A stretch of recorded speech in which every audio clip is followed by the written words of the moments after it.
Buenas tardes, hermanos y hermanas. Vamos a dar inicio al estudio bíblico del día miércoles y para iniciar les invitamos a hacer una oración. Oremos. Padre, en el nombre de Jesús te encomendamos este tiempo. Queremos que seas tú el que nos hable a través de tu palabra. Gracias, Señor, porque tú nos has dado esta revelación perfecta y queremos que tu Espíritu Santo redarguye nuestra mente, nuestro corazón con lo que tú nos quieres enseñar en esta hora. Te agradecemos por este tiempo y por las personas que nos están sintonizando y que también tú les hablarás a través de tu palabra. Amén. El miércoles pasado el pastor Jonathan se quedó en el versículo de la sección del versículo 14 al versículo 18, entonces vamos a retomar desde ahí, pero antes de entrar de lleno al capítulo 7, desde donde se quedaron o nos quedamos la semana pasada, quiero aclarar algunas cosas con respecto al libro de Levítico. El libro de Levítico es muy parecido en la tendencia que el lector, que nosotros como lectores modernos tenemos de este libro, porque llega el momento en el que queremos saber los pormenores y detalles de cada cosa, qué significa por qué un cordero, por qué un macho cabrío en el libro de Levítico, por qué esto y aquello, y a veces queremos hacer eso también con el libro de Ezequiel o con Apocalipsis. Queremos saber qué significa cada ojo, cada trompeta, cada cuerno y buscar los pormenores en cada versículo en este caso de Apocalipsis o en el ejemplo de Ezequiel o el libro que estamos estudiando que es Levítico. Cada vez que nos acerquemos a un libro de la Escritura, siempre tenemos que tener presente la idea general del autor para que no nos perdamos en los pormenores. Es como hacer un viaje al supermercado, hacer el mandado y entonces si nosotros no tenemos claro qué es lo que vamos a comprar, si no llevamos la lista de qué es lo que hace falta en nuestra casa y si aún más hacemos nuestra despensa, las compras con hambre, vamos a terminar comprando cosas que ni siquiera requerimos en nuestra casa y quizás las cosas por las que fuimos a hacer ese mandado o a ir al supermercado ni las habremos comprado. Algo así sucede cuando empezamos a estudiar capítulo a capítulo de un libro, versículo a versículo, sin tener presente cuál es el objetivo de lo que estamos haciendo, hacia dónde nos lleva ese libro. Y para ello quiero clarificar el objetivo del libro de Levítico. Si hay una palabra que nos debe quedar clara al leer el libro de Levítico, cualquier pasaje, es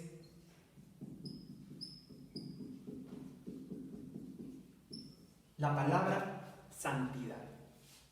Dios es santo. Esto es algo que nos quiere enseñar el autor de Levítico. Dios es santo.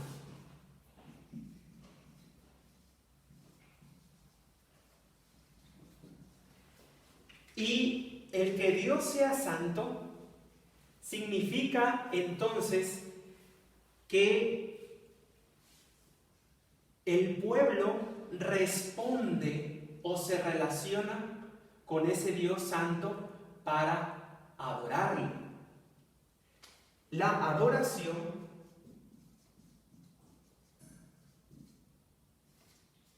es a este Dios santo.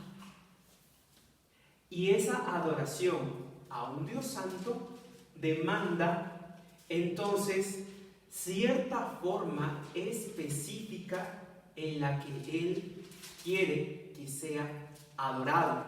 ¿Por qué? Porque Él es santo. Él no es cualquier cosa, ni cualquier Dios. Él es el Dios y es un Dios santo. Y la adoración con respecto a un Dios santo también implica o quiere decir otra cosa, nos invita a otro nivel, y es que la relación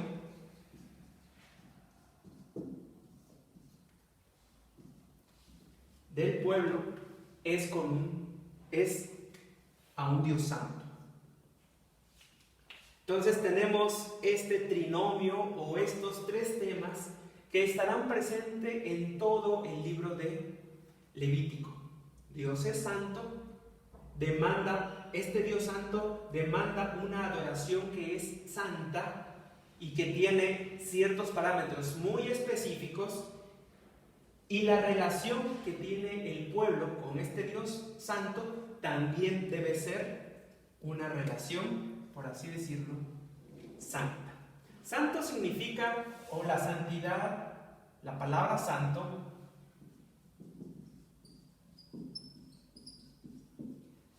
apartado. Otra manera u otra palabra que podríamos usar, un poco más fácil de entender, es distinto. Dios no es cualquier Dios, no es cualquier persona, y por lo tanto Él demanda cierta forma específica de relacionarse con Él. Y esto significa que entonces su adoración debe ser distinta, no debe ser como la adoración de los otros dioses. Y en este caso, recordemos que el pueblo de Israel estaba siendo instruido por Moisés en cómo debían adorar a Dios, en cómo debían servirle, en cómo debían relacionarse con Él, a diferencia, de manera distinta, porque son un pueblo apartado para este Dios santo. Habiendo dejado claro esto, adentrémonos entonces desde la sección que va del versículo 11 del capítulo 7, y de ahí vamos a recapitular un poco lo que vimos la semana pasada para entonces continuar. El versículo 11 en adelante dice: y esta es la ley del sacrificio de paz que se ofrecerá a Jehová. Si se ofreciere en acción de gracias, se ofrecerá por sacrificio de acción de gracias tortas sin levadura amasadas con aceite, y hojaldres sin levadura untadas con aceite, y flor de harina frita en tortas amasadas con aceites. Con tortas de pan leudo presentará su ofrenda en el sacrificio de acciones de gracias de paz. Y de toda la ofrenda presentará una parte por ofrenda elevada a Jehová. Será del sacerdote que rociare la sangre de los sacrificios de paz. Y continúa, versículo 15. Y la carne del sacrificio de paz en acción de gracias se comerá en el día que fuere ofrecida, no dejarán nada de ella para otro día. Las ofrendas de paz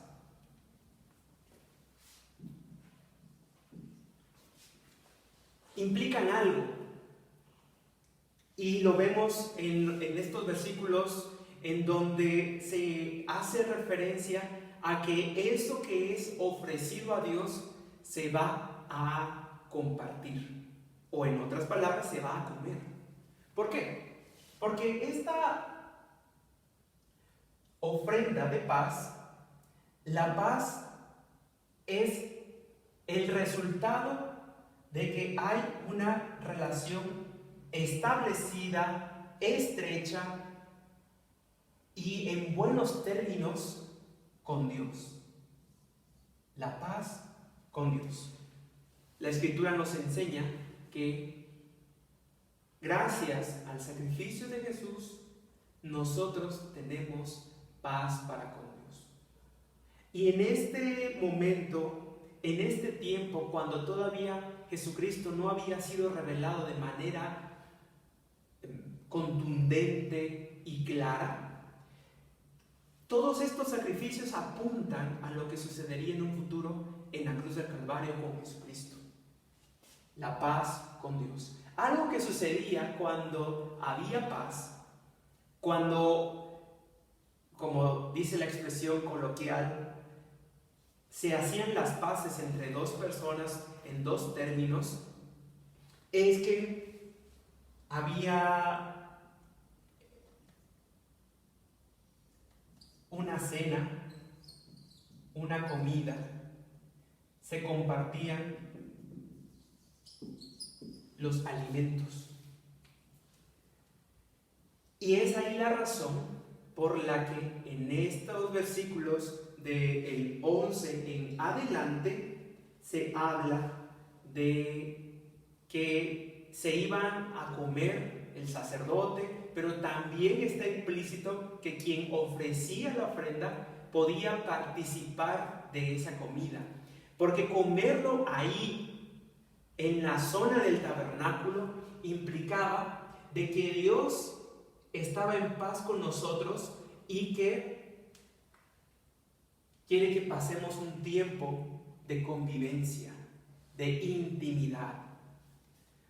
Si ustedes recordarán cuando con el pastor Jonathan en su momento en el libro de Génesis vieron el suceso que pasó con Labán y Jacob, en donde Jacob huye, Labán va tras él y antes de encontrarse con Jacob, Dios se le revela y le hace ver de que lo dejara ir y que él, Dios, estaba con Jacob.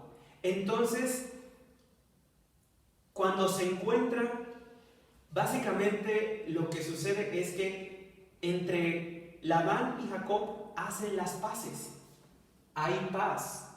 Y como resultado de esa paz, comieron, compartieron los alimentos. ¿Por qué? Porque en la cultura del Medio Oriente, en la cultura antigua, la manera de tener intimidad es compartiendo los alimentos. Compartir los alimentos implicaba tener paz. En el Nuevo Testamento, en el libro de Apocalipsis, en el capítulo 3, tenemos la referencia de que Jesús está tocando la puerta de la iglesia de la Odisea y quiere que la iglesia le abra la puerta para que Jesús entre. ¿Y qué es lo que dice? Y cenaré contigo. Tener los alimentos, tener un tiempo de intimidad. Si Jesús está tocando la puerta de la iglesia, la puerta de nuestras casas, no lo está haciendo para juzgarnos, no lo está haciendo para incomodarnos, traernos juicio, sino porque Él quiere que en nuestra casa, que en nuestro hogar, que en nuestro corazón, que en nuestra vida haya paz, porque Él vino a traer la paz con Dios. Ahí tenemos entonces esta sección de las ofrendas de paz. Me quedé en el versículo 16 y continuamos a partir de ahí. Mas si el sacrificio de su ofrenda fuere voto o voluntario, será comido en el día que ofreciere su sacrificio, y lo que de él quedare lo comerán al día siguiente. Y lo que quedare en la carne del sacrificio hasta el tercer día será quemado en el fuego.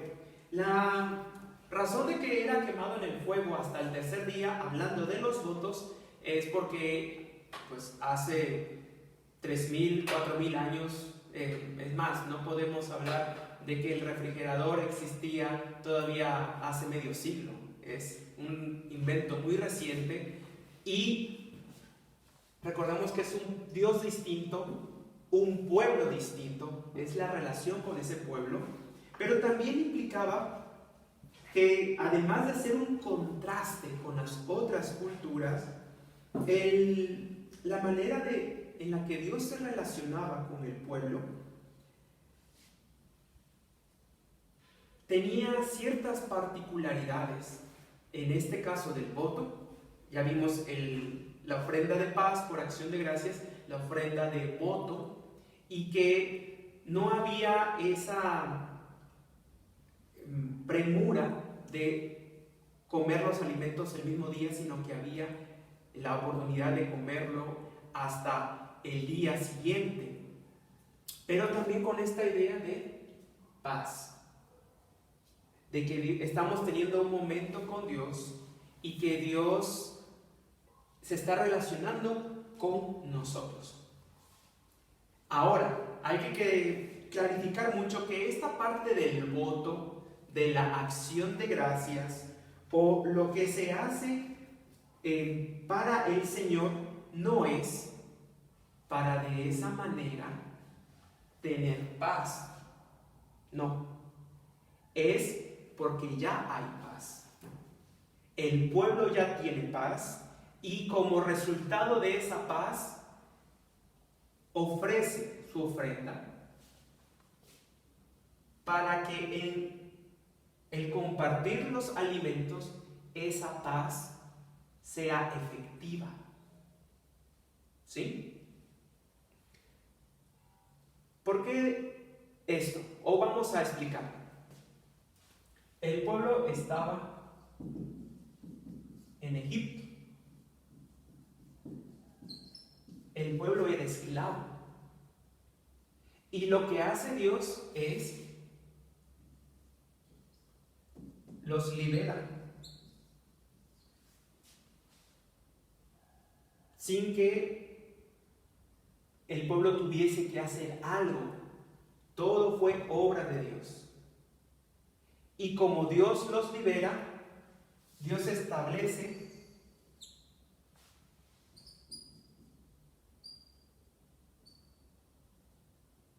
su alianza o su pacto.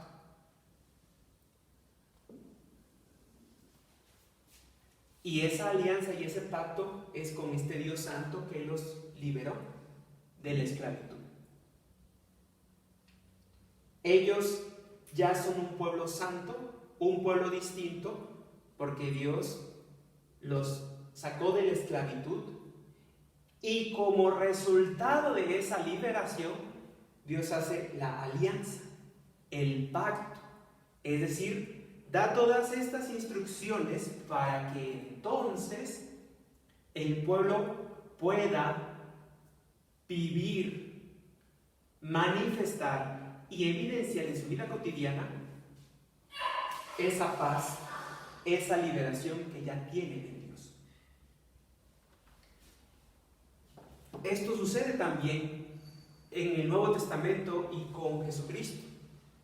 Nosotros éramos esclavos del pecado, pero sin nosotros hacer nada, Cristo vino para liberarnos, para ponernos en una relación con este Dios. Hizo la paz con Dios y nosotros. Y al tener esa paz estamos en un pacto, en una alianza, en una relación con Dios que es santo, que nos dice cómo adorarlo, cómo relacionarnos.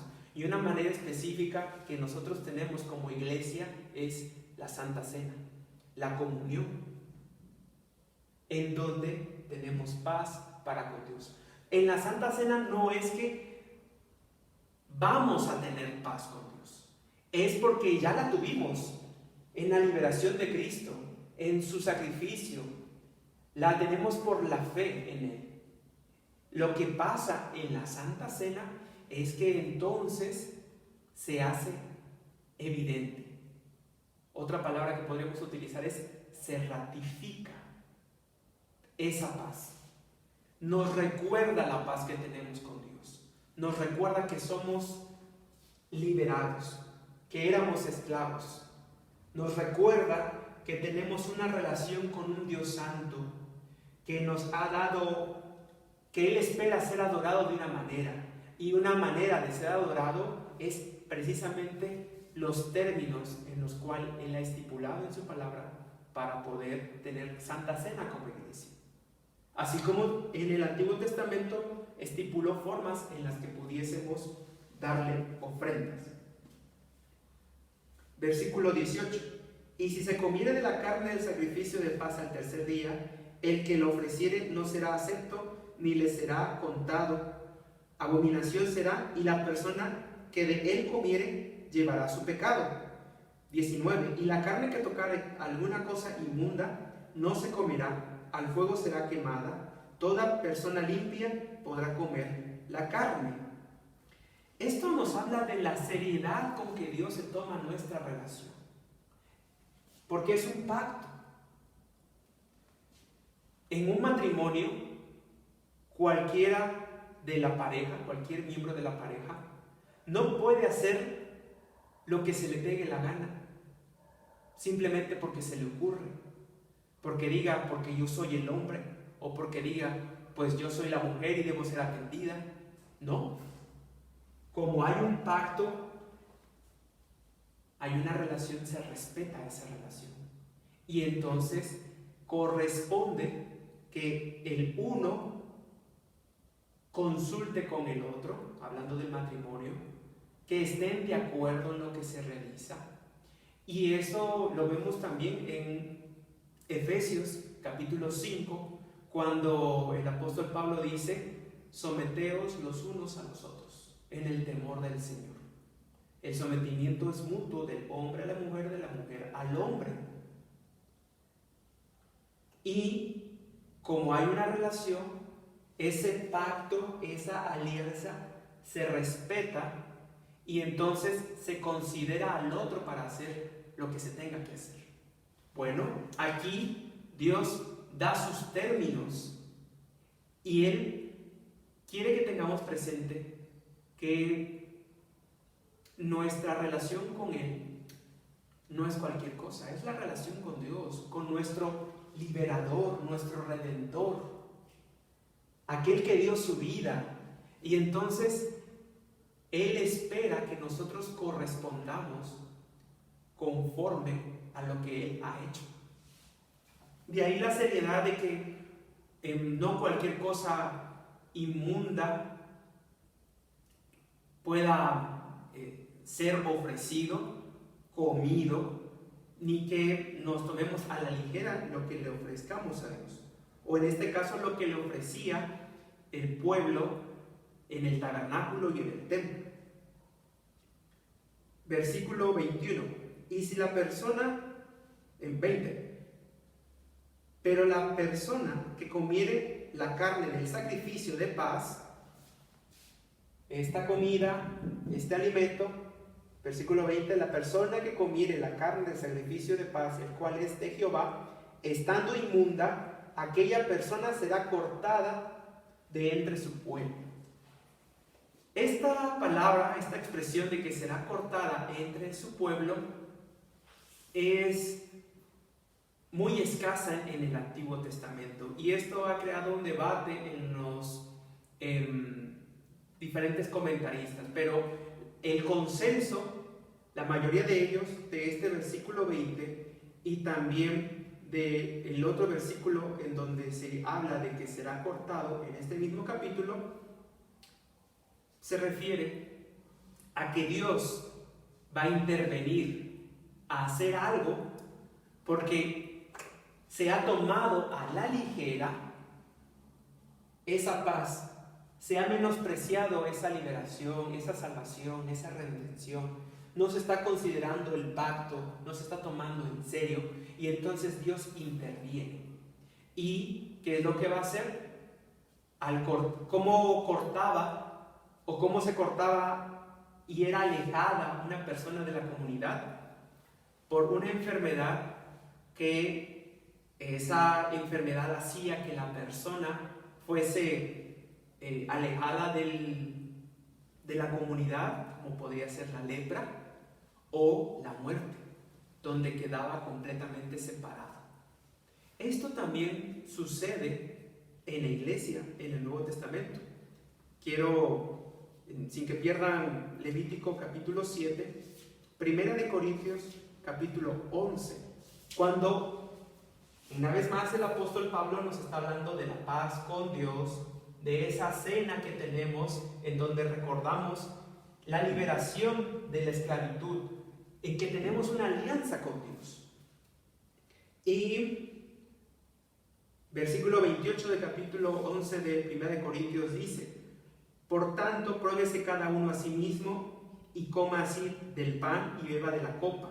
Porque el que come y bebe indignamente, sin discernir, es decir, sin tomar en cuenta la dignidad de nuestra relación con Dios, sin discernir el cuerpo del Señor, ese alimento, juicio come y bebe para sí. Repito, Levítico 7, versículo 20. Pero la persona que comiere la carne del sacrificio de paz, la Santa Cena, el cual es de Jehová, estando inmunda, no ha discernido lo que está comiendo, aquella persona será cortada de entre su pueblo. Corintios 11:29, porque el que come y bebe indignamente sin discernir el cuerpo del Señor, juicio come y bebe para sí. Versículo 30, y aquí nos dice claramente el apóstol Pablo cómo incluso en la época del Nuevo Testamento el Señor corta de entre el pueblo aquel que participa indignamente de la cena del Señor. Versículo 30. Por lo cual hay muchos enfermos y debilitados entre vosotros, y muchos duermen. Otra manera de traducir el versículo 30 de 1 Corintios 11 es: debido a que no disciernen la Santa Cena, no toman en serio el pacto que tienen con Dios, no toman en serio la comunidad y la comunión que hay con este Dios Santo y su pueblo, que nos ha liberado de la esclavitud. Como no lo toman en serio, como no lo disciernen, participan indignamente, por eso se enferman, por eso están débiles y por eso algunos se mueren. Versículo 31. Si pues nos examinásemos a nosotros mismos, no seríamos juzgados. 32. Mas siendo juzgados, somos castigados por el Señor, para que no seamos condenados con el mundo. Es decir, Dios se hace cargo de nosotros. No es que Dios nos manda al infierno, no significa eso. No es que Dios esté quitándonos el perdón que hizo Cristo, tampoco está quitando su liberación, no. Hebreos capítulo 12 lo explica con la analogía de que Dios al que ama, disciplina. Dios, como nos ama y no quiere que tomemos en poco la relación que tenemos con Él, porque Él es santo. Él es el mismo en el tiempo de Levítico, en el tiempo de Jesús y en nuestro tiempo. En el tiempo en el que se escribió 1 Corintios 11. Él es el mismo, no ha cambiado, Él es inmutable.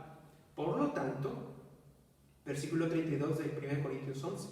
Mas siendo juzgados, somos castigados por el Señor, para que no seamos condenados con el mundo.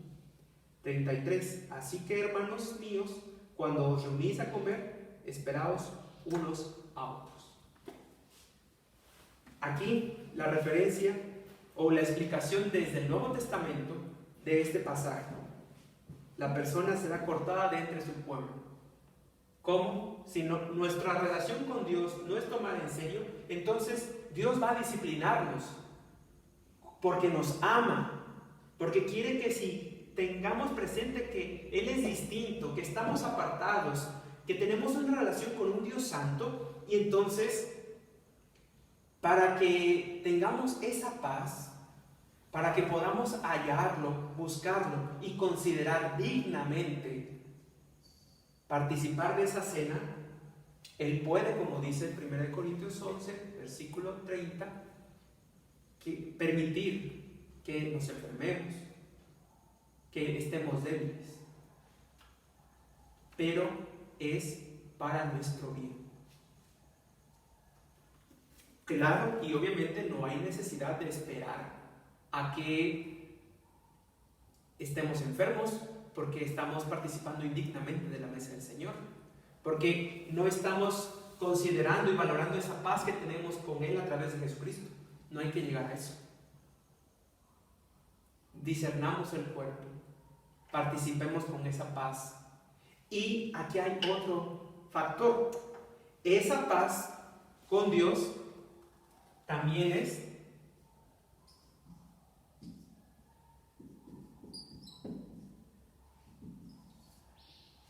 con el prójimo.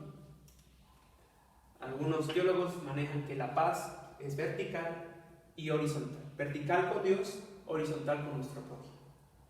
En el 1 Corintios capítulo 11, Pablo va a hablar de que no habían disensiones, había división, había riñas entre el pueblo, entre la iglesia, y que eso era una causa en la cual ellos no estaban discerniendo el cuerpo y que estaban participando de la Santa Cena indignamente, porque creían en que había una paz con Dios, pero era solo de mente, porque en su corazón no había paz con el prójimo.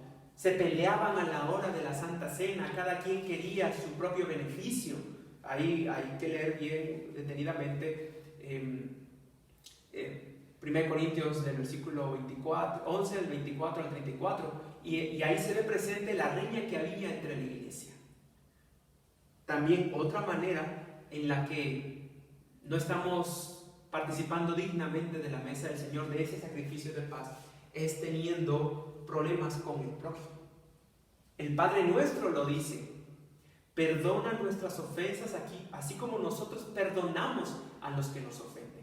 El Hijo de Dios perdona, no tiene pleitos, y si hay un pleito, busca la reconciliación, porque cree en un Dios de paz.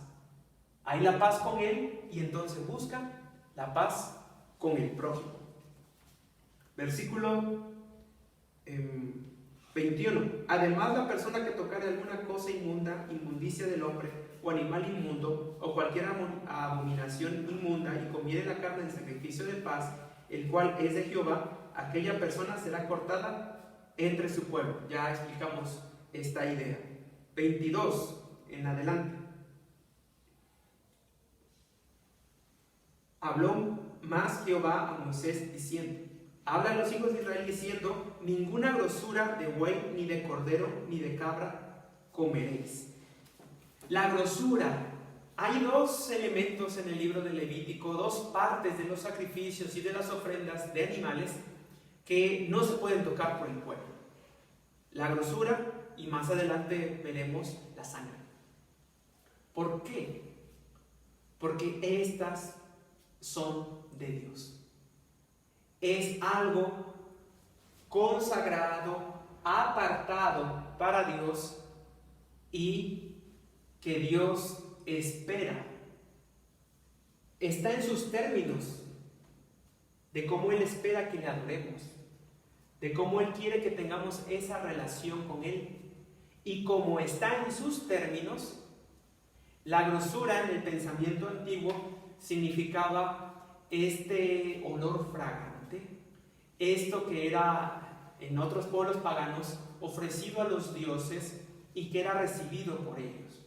Porque la grosura, que si ustedes han asado carnes, cuando está las brasas al rojo vivo y ponen ahí un filete marmoleado con grasa, y un pedazo de esa grasa cae a las brasas, además de levantar la flama, levanta humo. Ese humo que se va al cielo. Y esta grasa que era ofrecida en el altar era la parte que subía al cielo, y que en el pensamiento antiguo era lo que Dios recibía. Porque si tratamos de hacer humo y que suba de esta manera con la carne magra, no sucede. Sucede solo cuando la grasa tiene contacto con el fuego, con las brasas. Cuando esa grasa genera un humo que se eleva, era la manera en la que ese olor grato y fragante era recibido por Dios. Esa grasa, ese aroma grato, es el sacrificio de Jesús. Es lo que agrada a Dios y es lo que establece esa paz con nosotros y con Él. Versículo 24. La grosura de animal muerto, la grosura del que fue despedazado por fieras, se dispondrá para cualquier otro uso, mas no la comeréis. De entrada, la grasa no podía ser comida por el pueblo porque era para Dios, era lo que se elevaba. Y cuando encontraban un animal muerto con grasa, la grasa era utilizada para efectos medicinales, para las ruedas de los carruajes. No había petróleo, sí había, pero no era descubierto todavía. Incluso todavía en el siglo, cuando se descubrió el petróleo, las personas se incursionaban en el mar para atrapar a las ballenas. Y la grasa de las ballenas era utilizada para el combustible, para el fuego, para poder encender las velas. Ese aceite era el más fácil de obtener en aquel entonces por la poca tecnología que existía para poder usar. Bueno, en la antigüedad, antes de cazar ballenas, lo que en este tiempo de Levítico, la grasa de los animales era utilizado también para estos fines, para poder encender fuego, para poder, cuando alguien era lastimado, esa grasa era puesto como ungüento, como una manera de aliviar la inflamación. 25. Porque cualquiera que comiere grosura de animal, del cual se ofrece a Jehová ofrenda encendida, la persona que comiere será cortada de entre su pueblo. Aquí tenemos otra vez esa expresión, que es no considerar dignamente la relación con ese Dios santo, no adorarlo dignamente como este Dios santo ha dicho que se debe adorar. No estamos considerando esa alianza, esa paz, esa liberación. Estamos, como se dice vulgarmente, tirando por la borda nuestra relación con Él, y entonces Dios se hace cargo de nosotros. Dios nos disciplina. Hay gente que dice, no, yo no puedo creer en eso, y todavía es casi una herejía decir, el Dios del Antiguo Testamento es uno y el Dios de Nuevo es otro. Porque en el Dios del Antiguo Testamento castigaba y el Dios de Nuevo no castiga. Porque el Dios del Nuevo Testamento es amor, así lo dice Primera de Juan, Dios es amor. Aquí les va la prueba de que Dios es el mismo. Él nos ama, pero Él es justo. Y como Él nos ama y su justicia no puede quedar al aire, tenía que hacerse efectiva la justicia, la expiación, el sacrificio de nuestros pecados. La paga del pecado es muerte. El resultado del pecado es la muerte. Entonces, como Él nos ama tanto, pero Él no puede pasar por alto el pecado, el cual merece la muerte, envió a su Hijo para que su Hijo tomase nuestro lugar, y entonces sobre Él se cargó todo el pecado y Él murió. Él es santo, Él es justo, Él es amoroso, y por eso Él envió a su Hijo a morir por amor a nosotros, en lugar nuestro. Entonces, para dejar claro esta sección e ir concluyendo el estudio del día de hoy, repito, versículo 25. Porque cualquiera que comiere grosura de animal del cual se ofrece a Jehová ofrenda encendida, la persona que lo comiere será cortada de entre su pueblo. Además, ninguna sangre comeréis en ningún lugar. Aquí está la parte de la sangre que les decía. en donde habitéis, ni de aves ni de bestias. Cualquier persona que comiere de alguna sangre, tal persona será cortada de entre su pueblo. Ya dije cómo sucede en el Nuevo Testamento, o para nosotros, cómo Dios corta de entre su pueblo. No es que ya no seamos hijos de Dios, Él nos disciplina. Y nos disciplina con enfermedad, con debilidad. E incluso cuando somos hijos por la fe, pero estamos en tanta indignidad y rebeldía con Dios, Él se hace cargo de nuestra vida y usando una analogía o un ejemplo un poco burdo, sería mejor que esté conmigo y no que esté condenándose allá, dando mal testimonio como cristiano, como persona, comiendo indignamente de la cena del Señor, estableciendo disensiones entre los hermanos, etc. La sangre, pues está demostrado, si nosotros consumimos mucha, aquí va un dato técnico o de la parte de la medicina, si nosotros consumimos mucha carne con grosura, mucha grasa, esa grasa se empieza a llenar nuestras arterias al grado de que en algún momento hay un infarto, una parálisis, un derrame, la muerte. Es cortado del pueblo. Con la sangre también hay algo parecido. Consumir la sangre de los animales,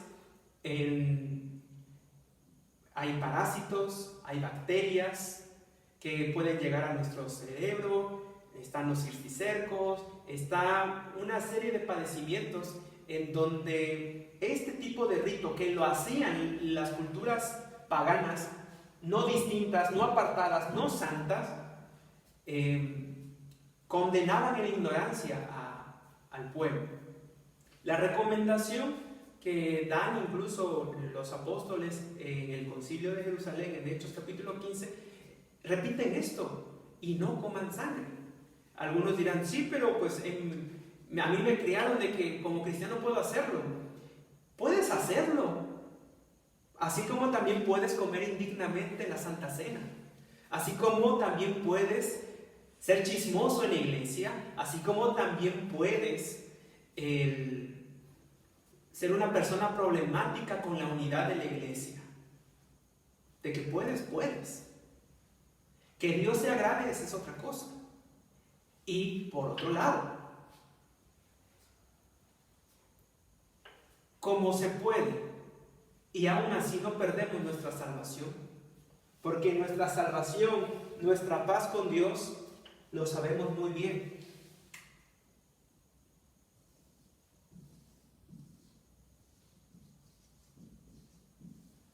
Es por gracia.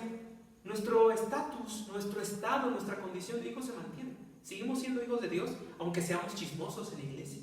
Seguimos siendo hijos de Dios aunque no propiciemos la unidad. Seguimos siendo hijos de Dios aunque comamos indignamente la cena del Señor. Seguimos siendo hijos de Dios aunque le desobedezcamos. Porque nuestra salvación es por gracia. Pero Dios nos va a disciplinar. No hay necesidad para ello. Así que tengamos presente, para cerrar el día de hoy, tenemos un Dios distinto, un Dios santo, que nos ha apartado para que nos relacionemos con Él de una manera específica. No es para ser santos, ya lo somos por gracia, que Cristo nos liberó, nos dio paz, y ahora lo que nos corresponde es entonces responder a ese llamado de santidad. Ya lo somos. Esa es la buena noticia. Jesús vino a establecer la paz. Y esa paz nos corresponde entonces seguirla esparciendo y propiciando. Vamos a orar. Señor, te agradecemos en esta hora por este tiempo que nos has permitido meditar en tu palabra. Si ha habido consternación, si ha habido incomodidad de tu palabra para con tu pueblo, gracias, Señor, porque tu palabra es viva y eficaz, porque tu palabra no es para agradar a nuestro oído. Tu palabra es para ser escuchada y obedecida. Ayúdanos, Señor, a confirmar tu palabra.